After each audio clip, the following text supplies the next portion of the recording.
Okay, അപ്പൊ നമുക്ക് start ചെയ്യാം. അപ്പൊ കഴിഞ്ഞ ക്ലാസ്സിൽ നമ്മൾ നോക്കിയിരുന്നത് GST ഫയലിംഗ് ആണ്. GST ഫയലിംഗ് നമ്മൾ ഓൾമോസ്റ്റ് ഒക്കെ കംപ്ലീറ്റ് ആയി. GSTR1 GSTR3B ഫയലിംഗ് ഒക്കെ എങ്ങനെ ചെയ്യുന്നത് നമ്മൾ മനസ്സിലാക്കി അല്ലെ? ചെയ്ത് നോക്കിയായിരുന്നു എല്ലാവരും എങ്ങനെയാണ് ഫയലിംഗ് ഒക്കെ ചെയ്യുന്നതെന്ന്? GSTR1 3B ഓക്കെ അല്ലേ? അപ്പൊ അങ്ങനെയാണെങ്കിൽ ഇന്ന് നമുക്കൊരു സിമ്പിൾ ടോപ്പിക്കിലോട്ട് അടക്കാം. അപ്പൊ നമ്മൾ ഇന്ന് നോക്കാൻ പോകുന്നത് എന്താന്ന് വെച്ച് കഴിഞ്ഞാല് ഇ-വേ ബിൽ എങ്ങനെ ക്രിയേറ്റ് ചെയ്യാൻ പോകുന്നതാണ്. ഹെഡിങ് കൊടുക്കാം, e way bill creation. E way bill creation, e way bill creation, e way bill creation.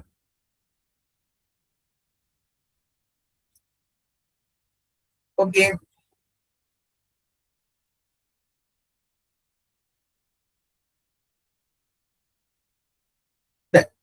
നിങ്ങൾക്ക് അറിയാവോ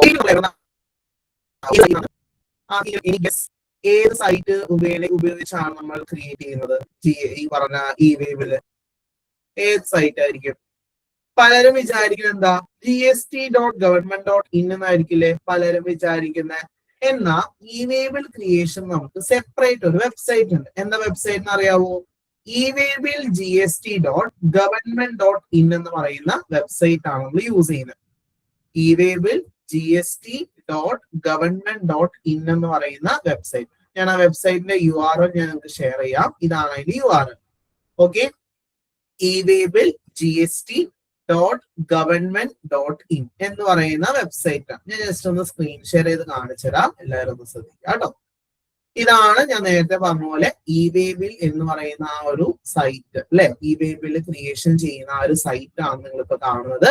ഇ-വേ ബിൽ gst.government.in.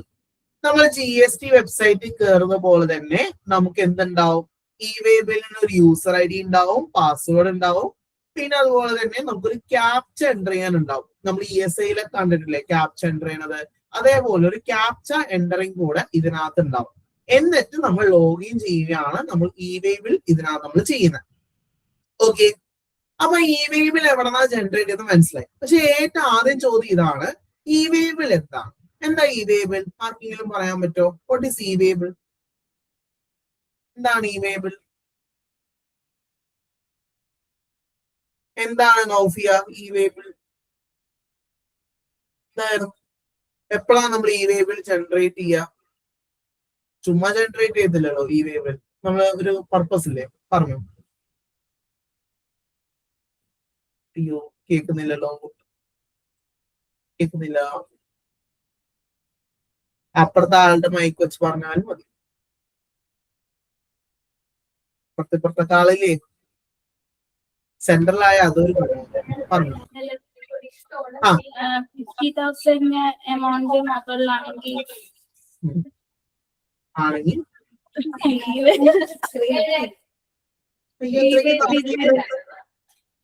ഇ-വേ ബിൽ ജനറേറ്റ് ചെയ്യും അല്ലെ? 50,000 മേലെ നമ്മൾ ഗുഡ്സ് എന്ത് ചെയ്യാണ്? ട്രാൻസ്പോർട്ട് ചെയ്യാണ്. അതാണ് മെയിൻ പോയിന്റ് അല്ലെ? നമ്മൾ 50,000 മേലെ ഗുഡ്സ് ട്രാൻസ്പോർട്ട് ചെയ്യുകയാണെങ്കിൽ we have to issue what? E way bill. അത് മസ്റ്റ് ആയിട്ടും ചെയ്യേണ്ട കാര്യമാണ്. കാരണം നമ്മുടെ കൺസൈൻമെന്റ് വാല്യൂ 50,000 മേലെ എന്നൊക്കെ പറയുമ്പോൾ അത്യാവശ്യം നല്ല വാല്യൂ ഉള്ള ഗുഡ്സ് ആണ് അല്ലെ? അപ്പൊ അതിന് നമ്മൾ എന്ത് വേണം? ഇ-വേ ബിൽ ജനറേറ്റ് ചെയ്യണം. അപ്പൊ ഇ-വേ ബിൽ നമുക്ക് തന്നെ ക്രിയേറ്റ് ചെയ്യാവുന്നേ ഉള്ളൂ. അതെങ്ങനെ ക്രിയേറ്റ് ചെയ്യാൻ പോകുന്നതാണ് നമ്മൾ ഇന്നത്തെ ക്ലാസ്സിൽ നോക്കാൻ പോകുന്നത്.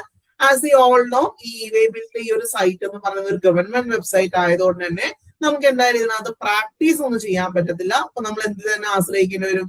ഇപ്പോഴും പ്രാക്ടീസ് സ്പോട്ടിനെ ആശ്രയിക്കണം. പക്ഷെ ആരെങ്കിലും ഇ-വേ ബിൽ ജനറേറ്റ് ഏത് സൈറ്റാന്ന് ചോദിച്ചാൽ പ്രാക്ടീസ് സ്പോട്ട് എന്ന് പറയരുത്, ഈ വെബ്സൈറ്റ് തന്നെ പറയാം. ഏതാ? ഇ-വേ ബിൽ gst.government.in എന്ന വെബ്സൈറ്റ് ആണ് നമ്മൾ യൂസ് ചെയ്യുന്നത് എന്ന് പറയണം. ഓക്കെ, അപ്പൊ എങ്ങനെ നമുക്ക് ഇത് ചെയ്യാമെന്നുള്ളതാണ് നോക്കാൻ പോകുന്നത്. സോ ഞാനൊന്ന് പ്രാക്ടീസ് സ്പോട്ട് എടുക്കാം.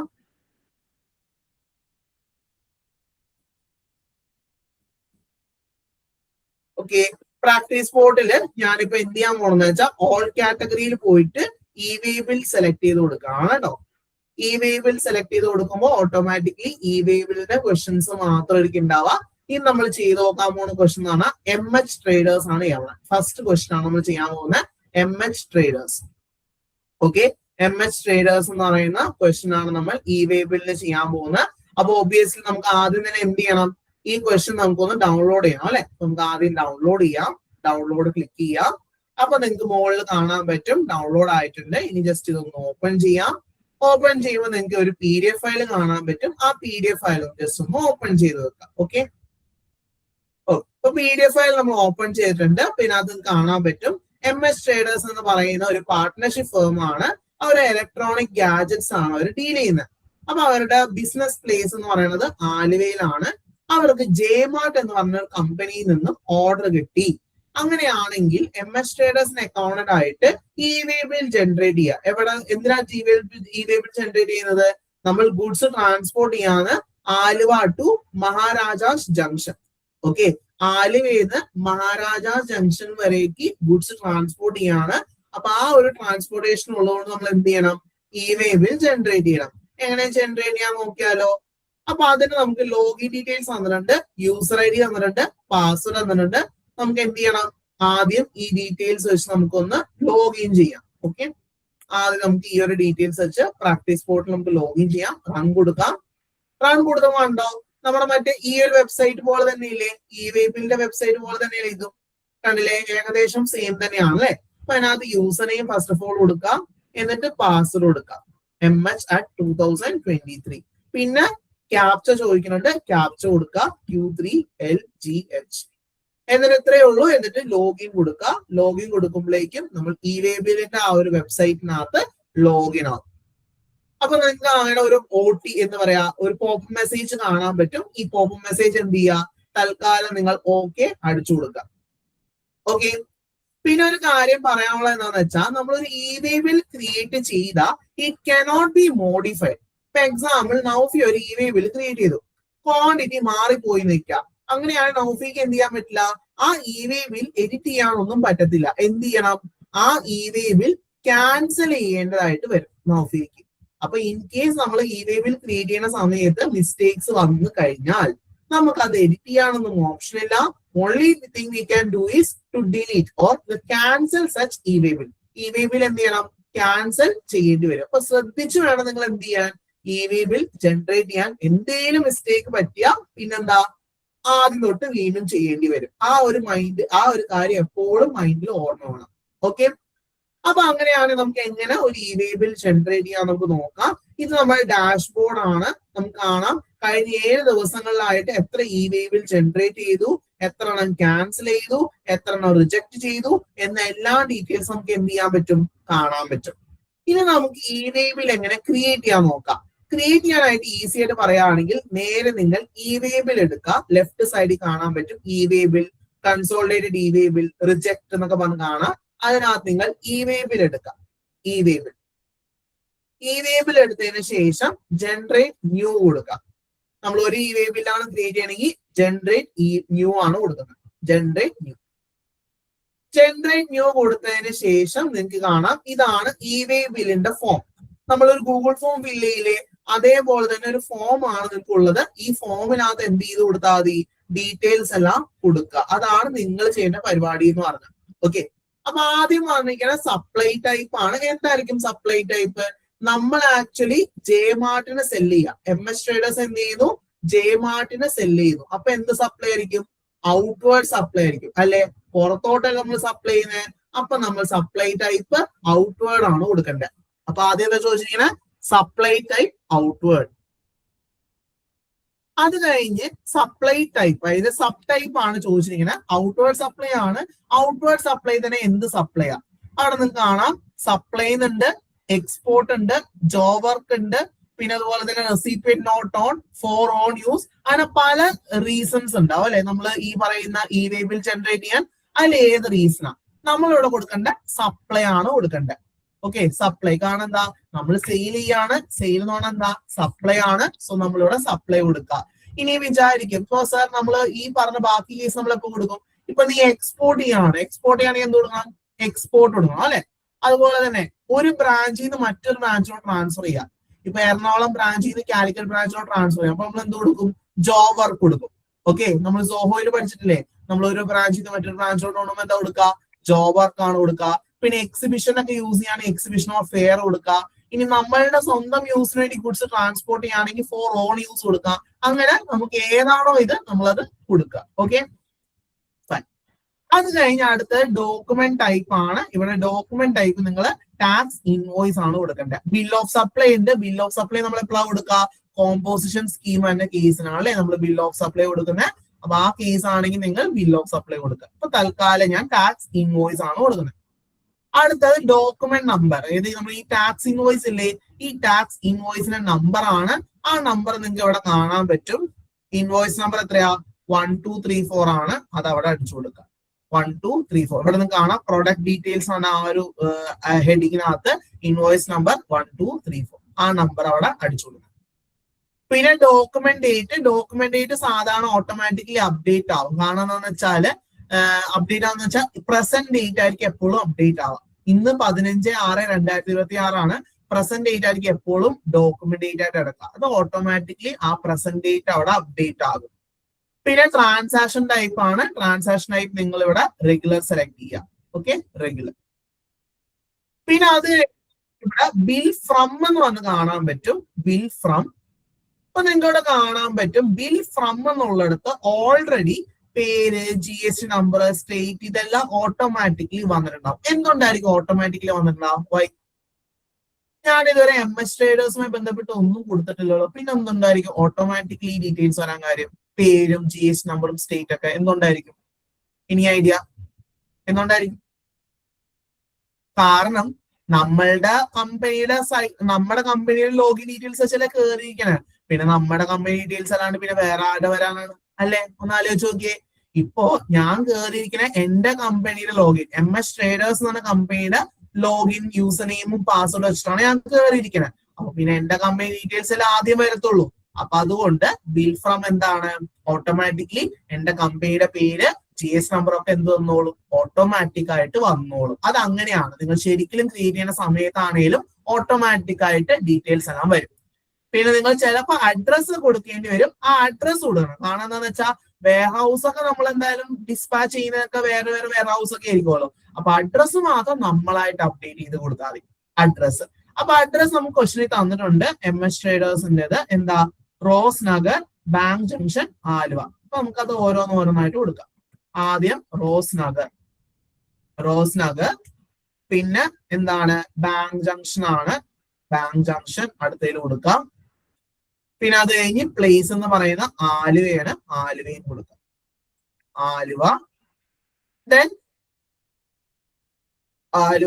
ദെൻ എറണാകുളം കൊടുക്കാം. ആലുവ, എറണാകുളം.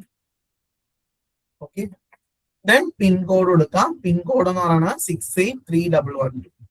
68312.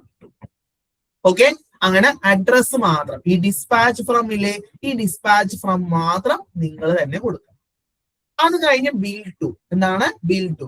ബിൽ ടു നിങ്ങൾക്ക് ഇവിടെ താഴെ തന്നിട്ടുണ്ട്. ആർക്കാണ്?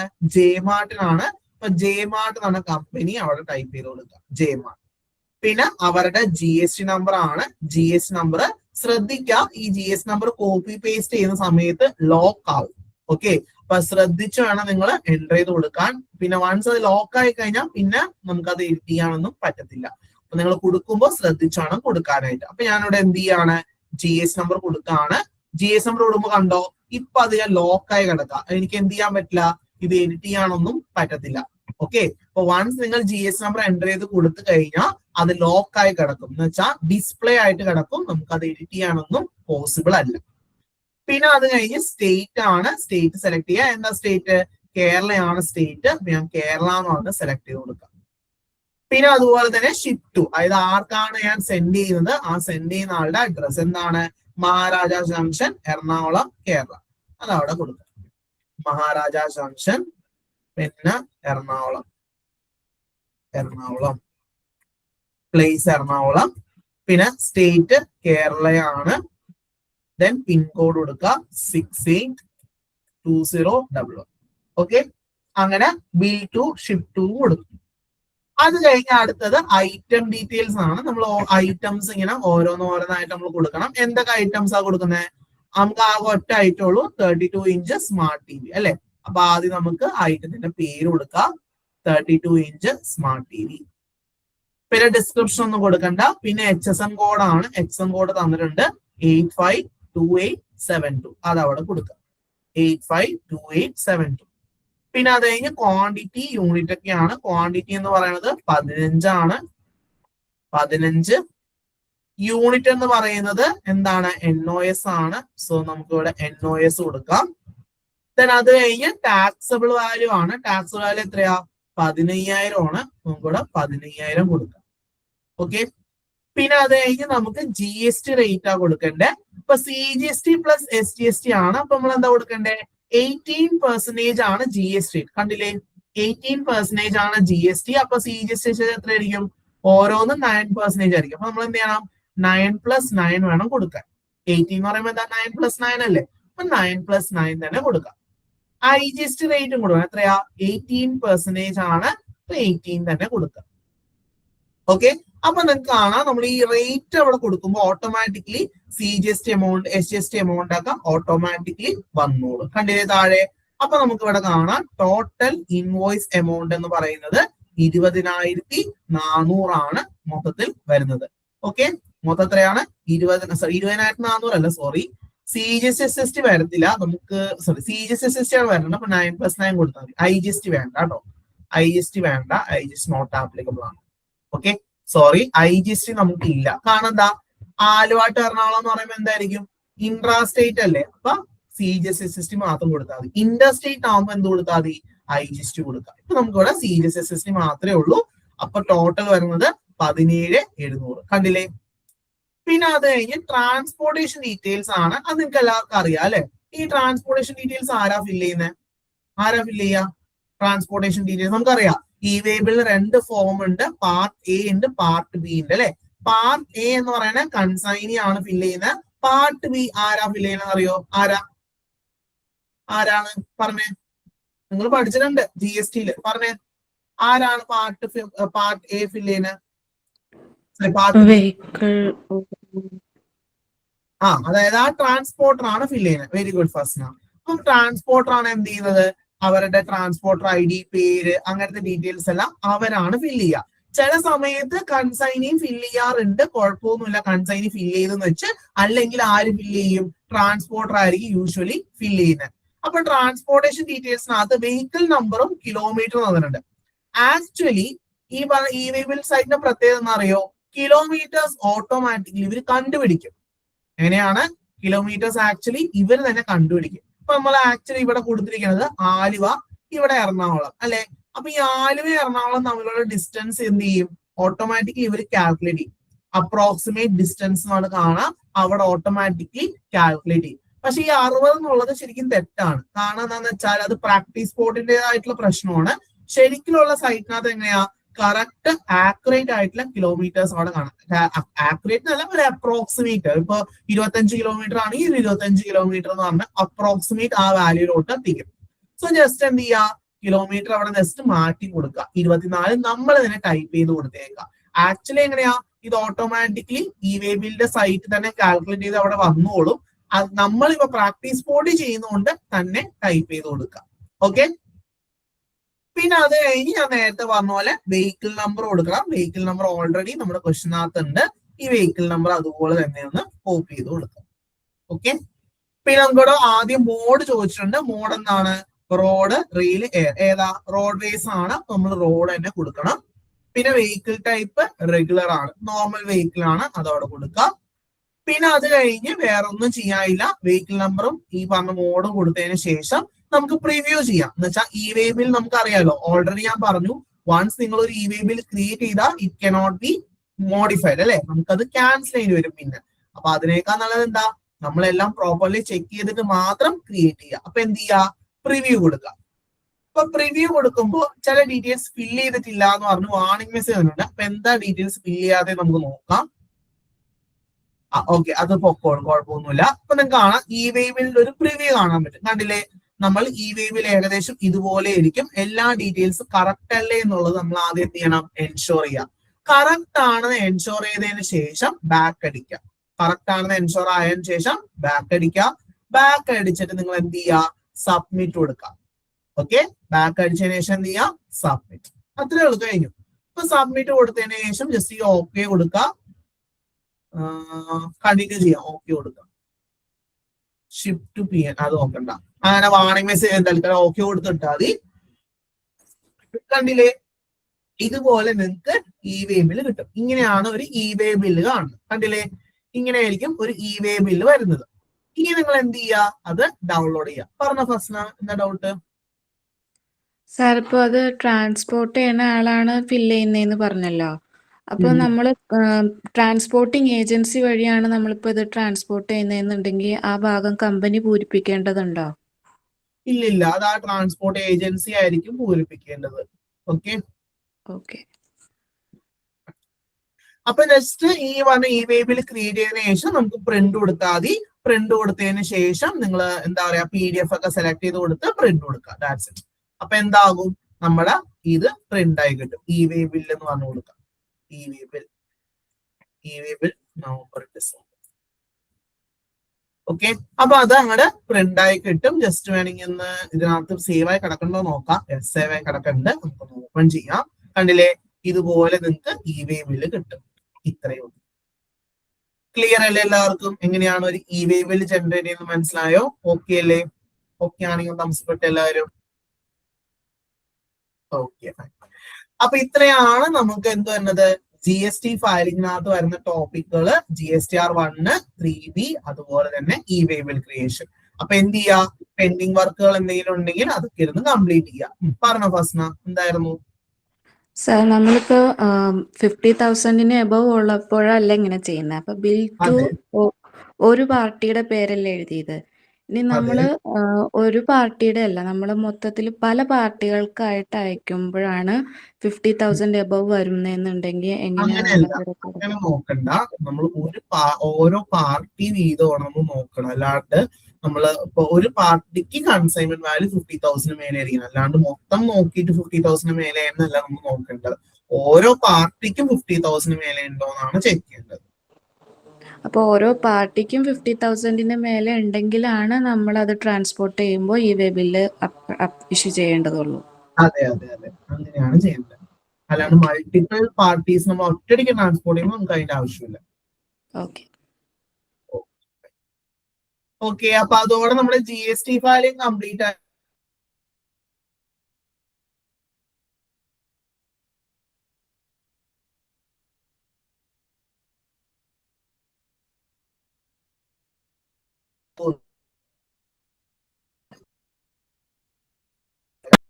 കേൾക്കുന്നില്ല, ഇപ്പൊ കേൾക്കുന്നുണ്ടോ പറയുന്നത്? കേൾക്കാം. ഓക്കെ, അപ്പൊ നാളെ AI വിത്ത് എക്സൽ ആണ് ക്ലാസ്. എല്ലാവർക്കും അറിയില്ലേ AI വിത്ത് എക്സൽ ആണെന്ന്? ടൈം ടേബിൾ നോക്കിയില്ലേ? അപ്പൊ നാളെ AI ഇന്റഗ്രേറ്റഡ് എക്സൽ ആണ്. നാളത്തെ ക്ലാസ്സും കൂടെ കഴിഞ്ഞാൽ തീർന്ന്. പിന്നെ അത് കഴിഞ്ഞ് നിങ്ങൾക്ക് ക്ലാസ് ഉണ്ടാവില്ല. അത് കഴിഞ്ഞ് നിങ്ങൾക്ക് എക്സാം ആയിരിക്കും അസോസിയേറ്റ് ലെവല്. അത് കഴിഞ്ഞിട്ടാണ് നിങ്ങൾക്ക് ക്ലാസ് വരുന്നത്. അത് SAP ആയിരിക്കും മിക്കവാറും നിങ്ങൾക്ക് ക്ലാസ് വരുന്നത്. ഓക്കെ, SAPയുടെ ക്ലാസ് സ്റ്റാർട്ട് ചെയ്യാണ്. PG bat PGD students, C bat സ്റ്റുഡൻസിന് നാളെയും കൂടെ ക്ലാസ് ഉണ്ടാവത്തുള്ളൂ. ഓക്കെ, പിന്നെ C ബാറ്റ് സ്റ്റുഡൻസിനും SAPയുടെ 2 ദിവസത്തെ ക്ലാസ്സിന് ആക്സസ് ഉണ്ടാവും. 2 ദിവസത്തെ ക്ലാസ് C ബാറ്റ് സ്റ്റുഡൻസിന് അറ്റൻഡ് ചെയ്യാം, കുഴപ്പമൊന്നുമില്ല. 2 ദിവസം കഴിഞ്ഞ് പിന്നുള്ള ദിവസങ്ങളിൽ C ബാറ്റ് സ്റ്റുഡൻസിനും ക്ലാസ്സസ് ഉണ്ടായിരിക്കില്ല. ഓക്കെ, പിന്നെ പറഞ്ഞ പോലെ AI വിത്ത് എക്സൽ ആണ് നാളെ എടുക്കാൻ പോകുന്ന. അതിന്റെ ടോപ്പിക്സ് എന്ന് വെച്ചാൽ എക്സലിന്റെ ബേസിക് ആയിട്ടുള്ള കാര്യങ്ങൾ ഒന്ന് നോക്കിയിട്ട് വരാം. കാരണം നാളെ നമ്മൾ എയും എക്സൽ എങ്ങനെയാണ് നമുക്ക് യൂസ് ചെയ്യാൻ പറ്റുക ഒരുമിച്ച് എന്നാണ് നോക്കാൻ പോകുന്നത്. ഓക്കെ, സോ വളരെ ഇമ്പോർട്ടന്റ് ആയിട്ടുള്ള സംഭവമാണ്. സോ അതുകൊണ്ട് തന്നെ എല്ലാവരും നോക്കിയിട്ട് വരാം. ഓക്കെ, പിന്നെ അതുപോലെ ChatGPT അങ്ങനത്തെ AIസിനെ കുറിച്ചും ഒരു ബേസിക് അണ്ടർസ്റ്റാൻഡിങ് ഉണ്ടാക്കി വെക്കാം. നിങ്ങൾ എല്ലാവരും AI യൂസ് ചെയ്യുന്ന ആൾക്കാരാണെന്ന് എനിക്കറിയാം, എന്നാലും ഒന്ന് AIസിനെ കുറിച്ച് നന്നായിട്ട് നോക്കി തരാം. ഓക്കെ ഓക്കെ, അപ്പൊ അങ്ങനെയാണ് നമുക്ക് ഇന്നത്തെ ക്ലാസ് വൈൻഡപ്പ് ചെയ്യാം. അപ്പൊ താങ്ക് യു സോ മച്ച്. അപ്പൊ ഓൺലൈൻ സ്റ്റുഡൻസ് സ്റ്റേ ചെയ്യാം, ബാക്കിയുള്ള ലീവ് ചെയ്തോളൂ. Thank you so much. Thank U.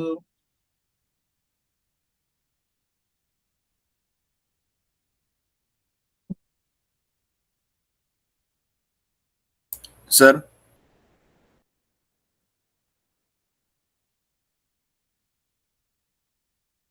Joshi doubt ഉണ്ടോ? സാർ ഈ എക്സാം ഇല്ലേ, അതില് പാറ്റ് റിപ്പോർട്ടിൽ എന്ന് പറയുന്ന സെക്ഷനിൽ GST ഫയലിംഗ് മാത്രമേ ഉള്ളൂ, അതോ ESI PF ഒക്കെ ഇൻക്ലൂഡ് ആണോ? ടി ഡി എസ് ഏതെങ്കിലും ഒന്നുണ്ടാവും. TDS ഫയലിംഗ്, ESIPF ഫയലിംഗ്, അതുപോലെ തന്നെ GST ഫയലിംഗ്. ഇതിൽ ഏതെങ്കിലും ഒന്നായിരിക്കും എക്സാമിന് ഉണ്ടാവുക. Okay sir.